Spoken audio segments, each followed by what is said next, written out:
গ্রন্থ শ্রী পমীয় নিমাই চরিত। উড়িয়া গৌরিয়া মিলন। মুখখানি পূর্ণিমার শশী কিংবা মন্ত্র জপে, বিম্ব বিড়ম্বিত ঠোঁট কেন সদা কাঁপে। শ্রী গৌরাঙ্গ প্রভু সন্ন্যাস গ্রহণ করিবার পর 2 বৎসর দক্ষিণ দেশে ভ্রমণ করিয়া নীলাচলে প্রত্যাবর্তন করিলেন। তাহার শুভ আগমন বার্তা লোক দ্বারা নবদ্বীপে পাঠানো হইল। ইহা বলিয়া 3য় খণ্ড সমাপ্ত করিয়াছি এবং এই সময় প্রভুর সঙ্গে ভক্তগণের মিলন কাহিনীর কিঞ্চিত আভাস দিয়াছি।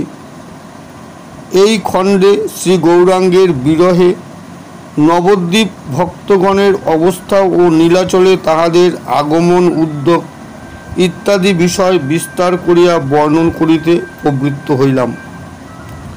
উপরে যে 2 চরণ কবিতা দিয়াছি, উহা গদাধরের শিষ্য নয়নানন্দকৃত শ্রী গৌরাঙ্গের রূপ বর্ণনার পদ হইতে উদ্ধৃত। শ্রী গৌরাঙ্গের এক নাম গদাধরের প্রাণনাথ। সেই গদাধরের পশ্চাতে তাহার 18 বর্ষীয় শিষ্য নয়নানন্দ দাঁড়াইয়া নানা ছলে প্রভুর মুখ দর্শন করিতেছেন। দেখিতেছেন মুখখানি এমন সুন্দর যে উহার তুলনা একমাত্র চন্দ্র হইতে পারে।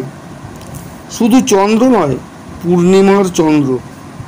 নয়নানন্দ দেখিতেছেন যে প্রভুর ঠোঁট দুটি যেন হিঙ্গুলে রঞ্জিত আর অল্প অল্প কাঁপিতেছে। তিনি ভাবিতেছেন, প্রভুর ঠোঁট কাঁপিতেছে কেন? উনি কি কোনো মন্ত্র জপ করিতেছেন? না, কাহারও নিমিত্ত উতলা হইয়াছেন। প্রভুর মুখ দেখিয়া তাহার মনে যে প্রবল বেগ রহিয়াছে তাহা নয়নানন্দ বেশ বুঝিতে পারিতেছেন। ফলকথা, প্রভুর অন্তর 12 বর্ষীয়া বালিকার ন্যায় নির্মল ও স্বচ্ছ এবং তিনি সেইরূপ সরল, নম্র ও লাজুক।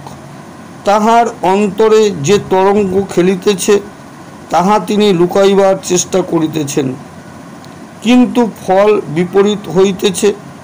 তরঙ্গের বেগ বাড়িয়া যাইতেছে, এত বাড়িতেছে যে তাহার মুখে ও অঙ্গভঙ্গিতে উহা প্রকাশ পাইতেছে।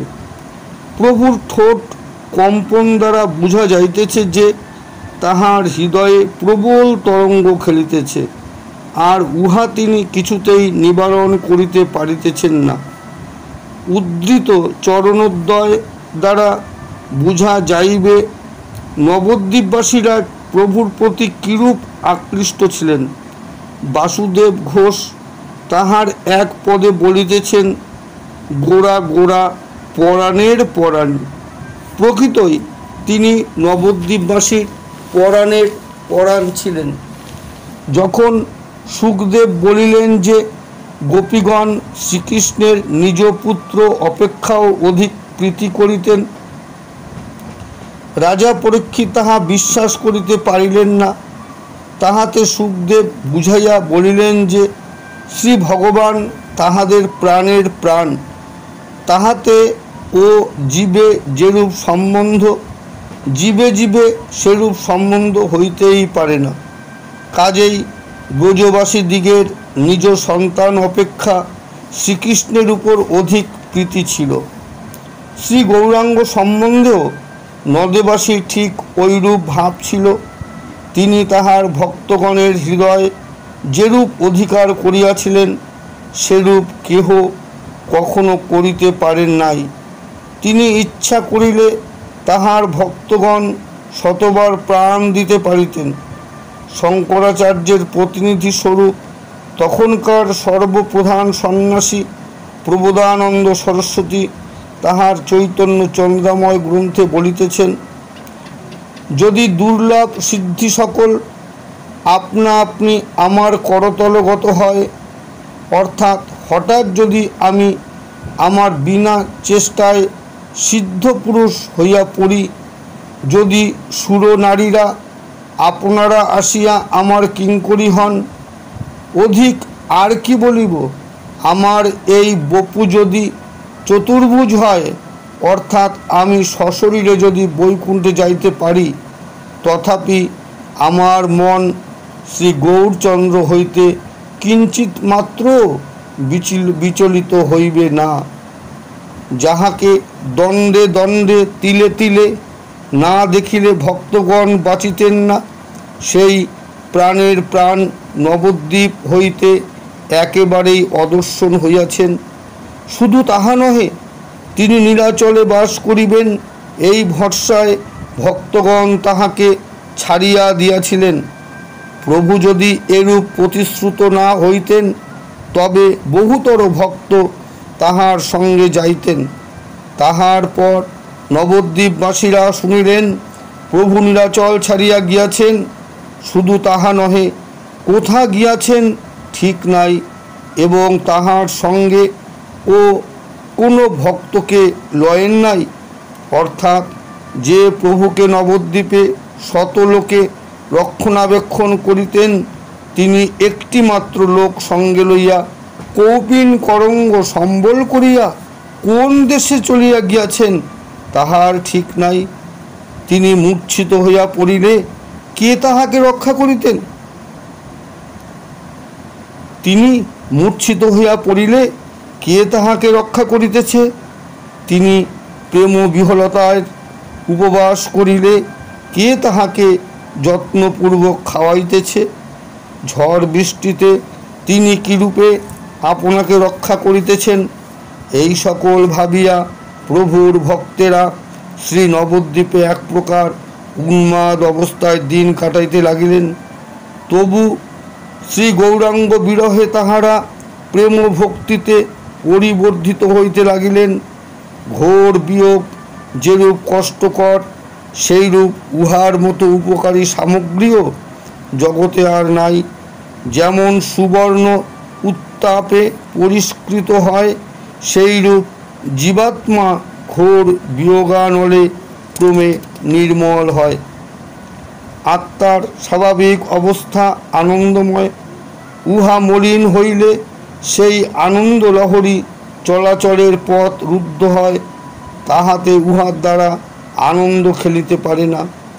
বিয়োগানল যোগ প্রক্রিয়া কি অন্য উপায় দ্বারা আত্মার মলিনতা দূরীকৃত হইলে অন্তরে আপনা আপনি আনন্দের উদয় হয়।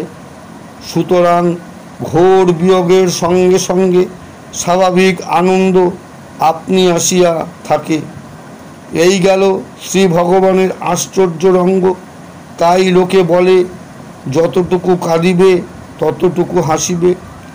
অতএব যাহারা কথঞ্চিত নির্মলতা লাভ করিয়াছেন, তাহাদের পক্ষে দুঃখ বলিয়া সামগ্রী জগতে কিছুই নাই। এই যে শ্রী নবদ্বীপবাসীরা ঘোর বিয়োগানলে দগ্ধ হইতেছেন, কিন্তু মাঝে মাঝে তাহারা আনন্দের তরঙ্গে ভাসিয়া যাইতেছেন। তবুও কেহ কেহ গৌর শূন্য নদিয়ায় আর বাস করিতে পারিলেন না। প্রভু যখন নীলাচলে গমন করেন, তখন অবশ্য গদাধর সঙ্গে যাইতে চাহেন। গদাধর গৌরমুখ না দেখিলে একদণ্ড বাঁচেন না, কিন্তু তিনি অতি নবীন, কোনো সাংসারিক দুঃখ ভোগ করেন নাই। প্রভু তাই তাহাকে সঙ্গে লইয়া যান নাই। প্রভু নীলাচলে গমন করিলে গদাধর বিরহ জ্বালা সহ্য করিতে না পারিয়া প্রভুকে দর্শন করিতে সেই মুখ ছুটিলেন। শ্রী নরহরির দশাও ঠিক সেইরূপ। তিনিও শ্রী গৌরাঙ্গ মুখ না দেখিলে এক তিল বাঁচে না। এই কারণে উভয়ে পরম সম্প্রীতি। শ্রীকৃষ্ণ প্রেমে ও অন্যান্য প্রেমে এই বিশেষ বিভিন্নতা। শ্রীকৃষ্ণ প্রেম ঈর্ষাভাব নাই, তাই নরহরি ও গদাধর একত্রে ছুটিলেন। অনেক গৃহী ভক্ত প্রভুর সহিত শান্তিপুর হইতে নীলাচলে যাইতেন, কিন্তু প্রভু তাহাদিগকে সঙ্গে যাইতে দেন নাই। এ সম্বন্ধে জীবের ধর্ম কি, তাহা আমাদের প্রভু এইরূপ সিদ্ধান্ত করিয়া গিয়াছেন, যিনি গৃহী তাহার সংসার ধর্ম ত্যাগ করিয়া বাতুলতা করিয়া বেড়াইলে চলিবে না, তাহাকে অবশ্য স্ত্রী পুত্র প্রভৃতি পালন করিতে হইবে। যিনি সংসারে আদৌ মন নিবিষ্ট করিতে না পারেন, তিনি সন্ন্যাসী হন, কোনো আপত্তি নাই। আবার যিনি সন্ন্যাসী হইয়াছেন, তাহাকে সন্ন্যাসীর ধর্ম কঠোর রূপে পালন করিতেই হইবে। কিন্তু জীবের সন্ন্যাস ধর্ম গ্রহণ করিবার কোনো প্রয়োজন নাই। কৃষ্ণ প্রেমী জীবের সর্বপ্রধান পুরুষার্থ। এইরূপে শ্রী নরহরি, শ্রী গদাধর, শ্রী ভগবান প্রভৃতি জনকয়েক নীলাচলে প্রভুকে দর্শন করিতে চলিলেন। শ্রী ভগবান আচার্যকে পাঠক চিনেন না। শ্রী চৈতন্য চন্দ্রোদয় নাটকে তাহার সম্বন্ধে এইরূপ লেখা আছে, যথা ন্যায় আচার্য একজন ভগবান নামে যাবজ্জীবন আসি রহিলেন পুরুষোত্তমে। প্রভু সঙ্গে সখ্য ভাব না দেখিলে মরে, গৃহ বন্ধু সব ছাড়ি রহে নীলাচলে।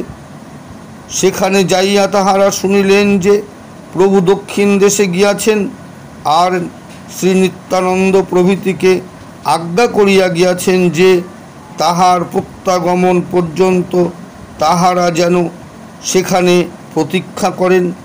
কাজেই তাহারা নিত্যানন্দ প্রভৃতির সহিত মিলিত হইয়া নীলাচলে প্রভুর প্রতীক্ষায় বাস করিতে লাগিলেন। ইহারা অবশ্য কতকটা শান্ত হইলেন, কিন্তু যাহারা নদিয়ায় রহিলেন তাহারা নিরাশ সাগরে ভাসিতে লাগিলেন। আর কি তিনি ফিরিয়া আসিবেন? আর কি তাহার নদিয়া মনে আছে? এইরূপ দুর্ভাবনাময় মৃতবৎ হইয়া থাকিলেন। কিন্তু দুর্ভাবনার সঙ্গে সঙ্গে প্রবল আশাও ছিল যে প্রভুকে আবার দেখিবেন, তাই জীবিত রহিলেন। এখন বিষ্ণুপ্রিয়ার উক্তি এই পদের রস আস্বাদন করুন, যথা কোন দেশে প্রভু গেল মোর। আর ভক্তগণের কিরূপ অবস্থা হইল, তাহা বাসু ঘোষ বর্ণনা করিয়াছেন।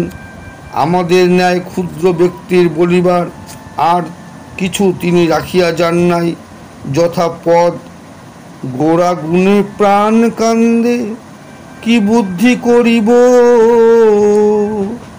সেহেন গুণের নিধি, কোথা গেলে পাব, কে আর করিবে দয়া, পতিত দেখিয়া, পতিত দেখিয়া কেবা উঠিবে কাঁদিয়া। বাসু ঘোষ বলিতেছেন, একে তিনি অদর্শন হইয়া ভক্তগণকে ধনে প্রাণে মারিয়া গিয়াছেন। আমার তিনি ভিন্ন, আমাদের ন্যায় পতিতগণকে কে আর দয়া করিবে, কে আর চিৎকার করিয়া কাঁদিয়া উঠিবে। এই রূপ যখন নদিয়াবাসীর অবস্থা, তখনই সংবাদ আসিল প্রভু নীলাচলে ফিরিয়া আসিয়াছেন, স্বচ্ছন্দে আছেন ও ভক্তগণের দ্বারা রক্ষিত হইতেছেন।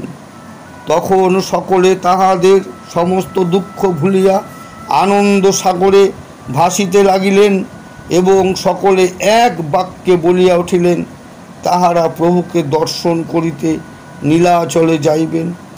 রথযাত্রাও নিকটে, যদিও নবদ্বীপ হইতে নীলাচল বহুদূরের পথ, কিন্তু তাহারা ভ্রুক্ষেপও করিলেন না। প্রভু যখন নীলাচলে গমন করেন, তখন হিন্দু মুসলমানের মধ্যে বিরোধের জন্য পথ বন্ধ ছিল, এখন তাহাও নাই।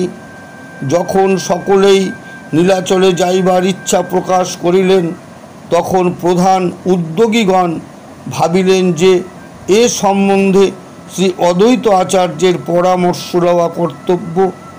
মহাপ্রভু যখন গৃহত্যাগ করেন তখন ভক্তগণকে তাহারই হস্তে সমর্পণ করিয়া গিয়াছেন। কাজেই সকলে শান্তিপুরে শ্রী অদ্বৈত আচার্যের নিকটে চলিলেন।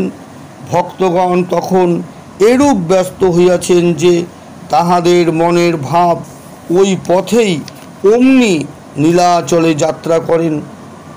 শ্রী অদ্বৈত আচার্য প্রভুরা শুভ প্রত্যাগমন সংবাদ শুনিয়া আনন্দে হুংহুংকার করিয়া উঠিলেন।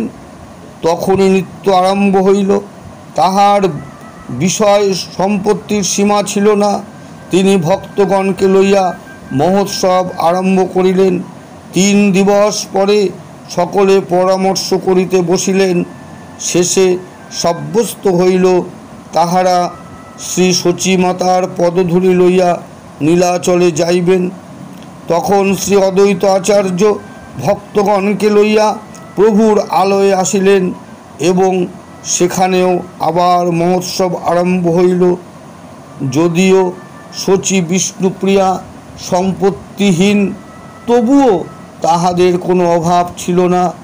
প্রভু যাইবার সময় সচিমাতাকে বলিয়া গিয়াছিলেন, তোমার সাংসারিক ও পারমার্থিক সমুদয় ভার আমার উপর রহিল। প্রভু গৃহত্যাগ করিলে তাহার অসংখ্য ভক্ত তাহার আলয়ে ভারে ভারে দ্রব্যাদি পাঠাইতে লাগিলেন। তাহাতে যে শুধু সচি বিষ্ণুপ্রিয়ার অভাব দূর হইল তাহা নহে, তাহার বাড়িতে প্রত্যহ যে বহুতর লোক প্রভুর স্থান দর্শন করিতে আসিলেন তাহারাও প্রসাদ পাইতেন। প্রভুর বাড়িতে মহোৎসব আরম্ভ হইলে নবদ্বীপের নিকটস্থ ভক্তগণ নীলাচল যাইবেন বলিয়া প্রভুর বাড়িতে জুটিতে লাগিলেন।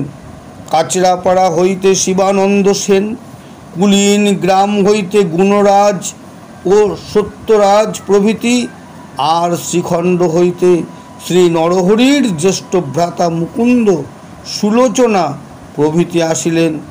এই রূপে কেবল যে প্রভুর পুরাতন ভক্তগণ তাহাকে দর্শন করিতে চলিলেন তাহা নহে, যাহারা পূর্বে তাহাকে দর্শন করেন নাই অথচ তাহার ভক্ত হইয়াছেন তাহারাও অনেকে চলিলেন।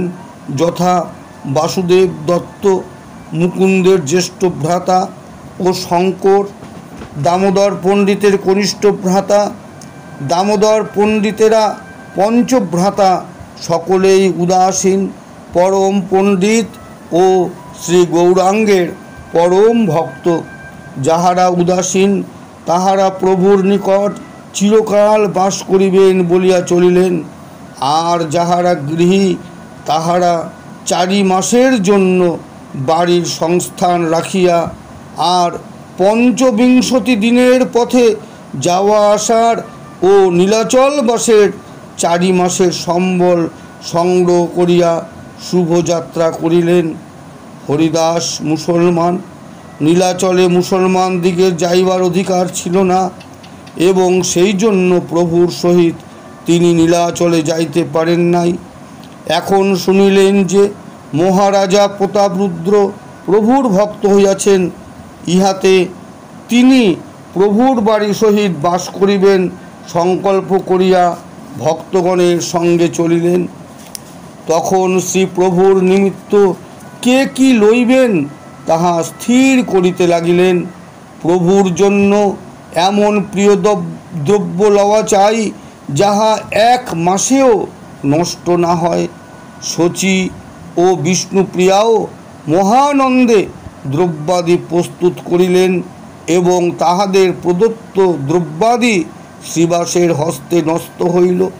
সচি তাহার নিমাইকে বলিবার যে কথা সে 1 কথা বই নয় তাহা শ্রীবাসকে বলিয়া দিলেন।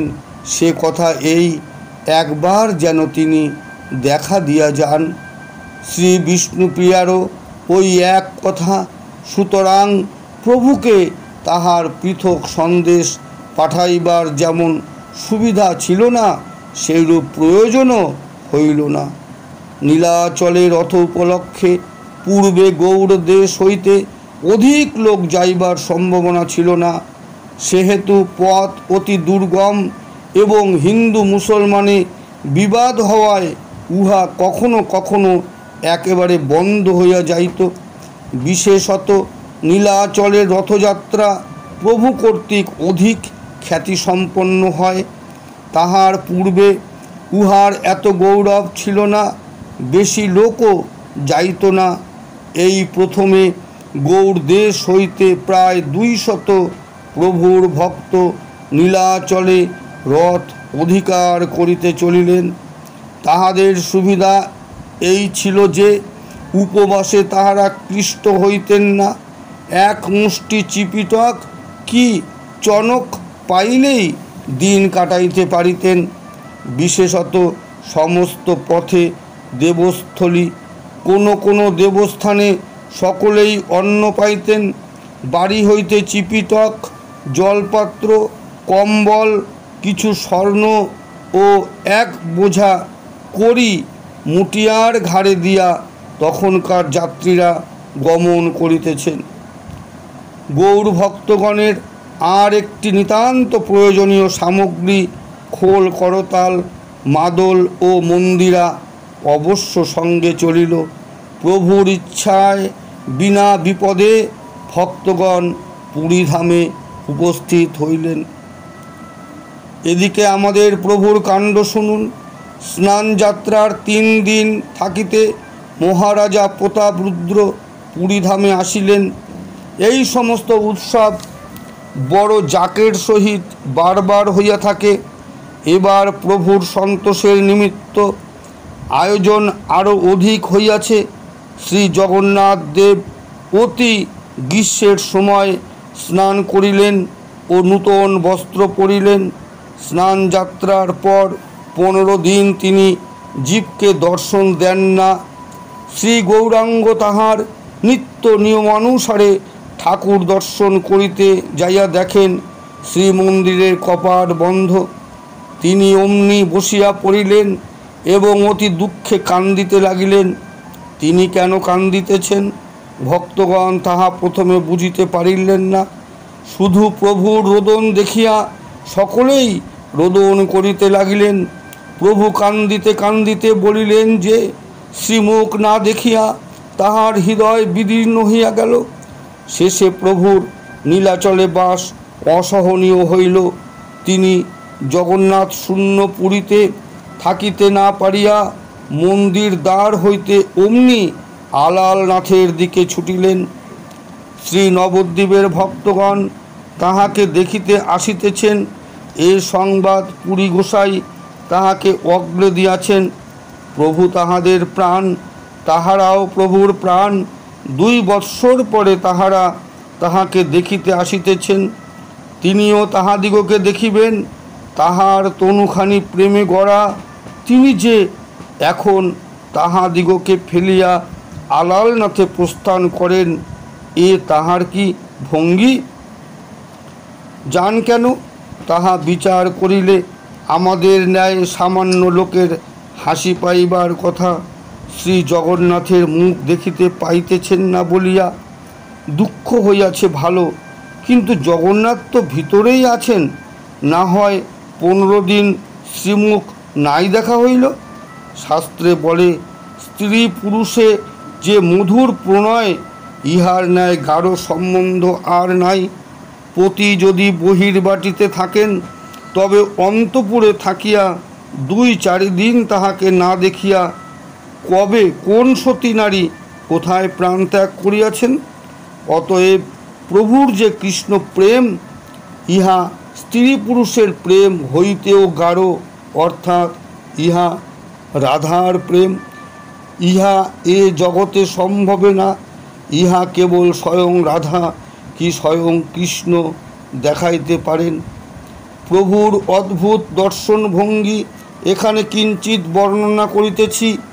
ইহাতে কতক বুঝা যাইবে যে শ্রী গৌরাঙ্গ কেন 15 দিবস শ্রী জগন্নাথ দর্শন সুখ হইতে বঞ্চিতরূপ দুঃখে জর্জরীভূত হইয়া সে স্থান ত্যাগ করিয়া দূর দেশে পলায়ন করেন। প্রভুর এই অদ্ভুত দর্শন ভঙ্গির দ্বারা জানা যাইবে যে তিনি কিরূপ প্রকাণ্ড বস্তু এবং কেন তিনি শ্রী ভগবান বলিয়া পূজিত? যদি শুধু অলৌকিক কার্যের দ্বারা, যেমন আম্র বীজ হইতে সদ্য সদ্য আম্র সৃষ্টি করিয়া প্রভু জীবের মন মুগ্ধ করিতেন, তবে নবদ্বীপের পণ্ডিতের কি ভালো লোকেরা তাহাকে ঐন্দ্রজালিক বলিয়া উড়াইয়া দিতেন? কিন্তু প্রভুর শক্তি অন্যরূপ। তিনি তাহার গুণে লোককে মোহিত করিতেন। লোকে বুঝিত শ্রী গৌরাঙ্গের যে গুণ, তাহা জীবে সম্ভবে না।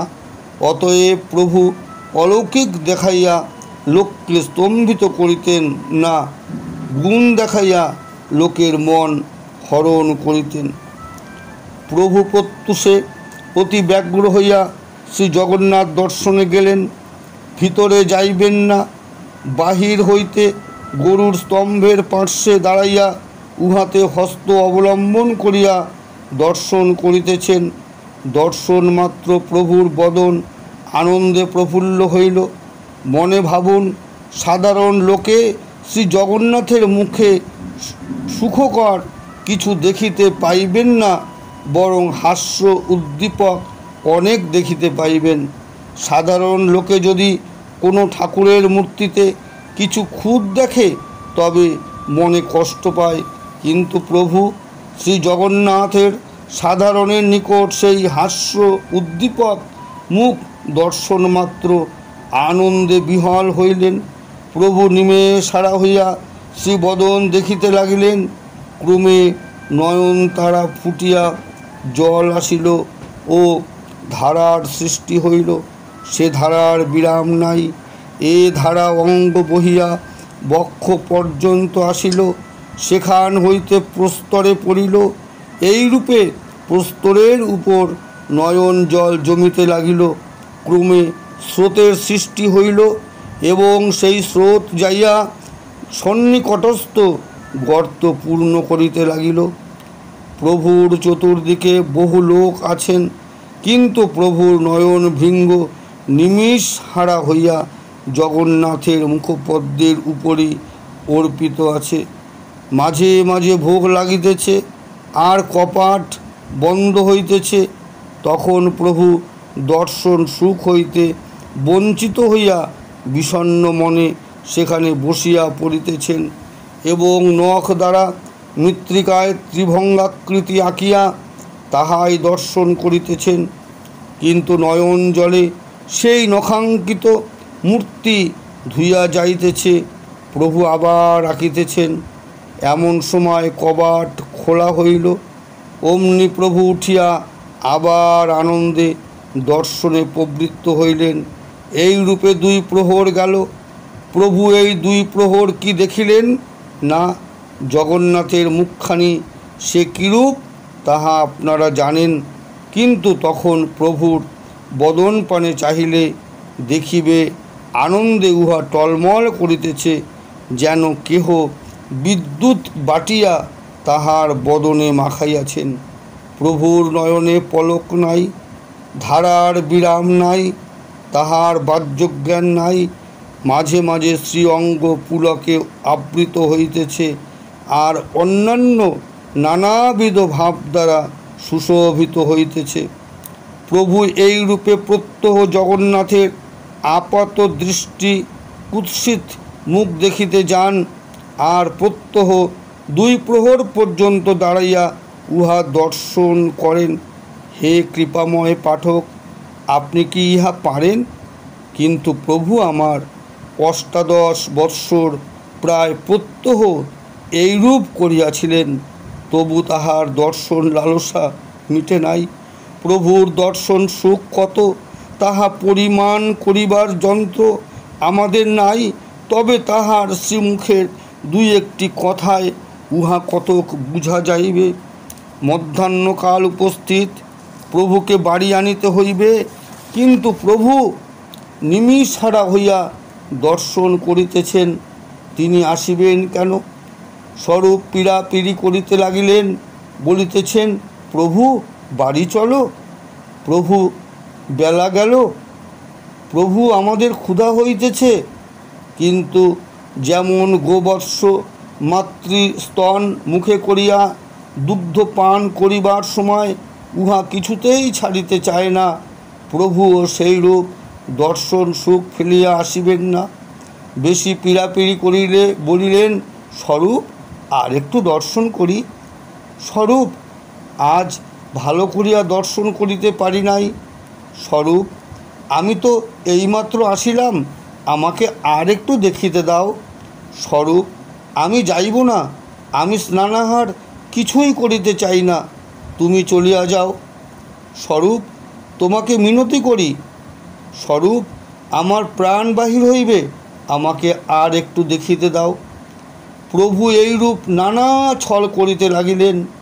2 প্রহর দেখিতেছেন, প্রত্যহ দেখিতেছেন, তবুও প্রভুকে বাড়িতে ফিরাইয়া আনিতে চেষ্টা করিলে সর্বনাশ। প্রভু যখন দেখিলেন যে স্বরূপ আর ছাড়েন না, তখন স্বরূপের 2টি হাত ধরিয়া কান্দিতে কান্দিতে বিনয় করিতে লাগিলেন। প্রভু দর্শন করিতেছেন, স্বরূপ কাছে দাঁড়াইয়া প্রভু মৃদুস্বরে কি বলিতেছেন। স্বরূপ বুঝিলেন যে তিনি শ্রীকৃষ্ণের সহিত কথা কহিতেছেন।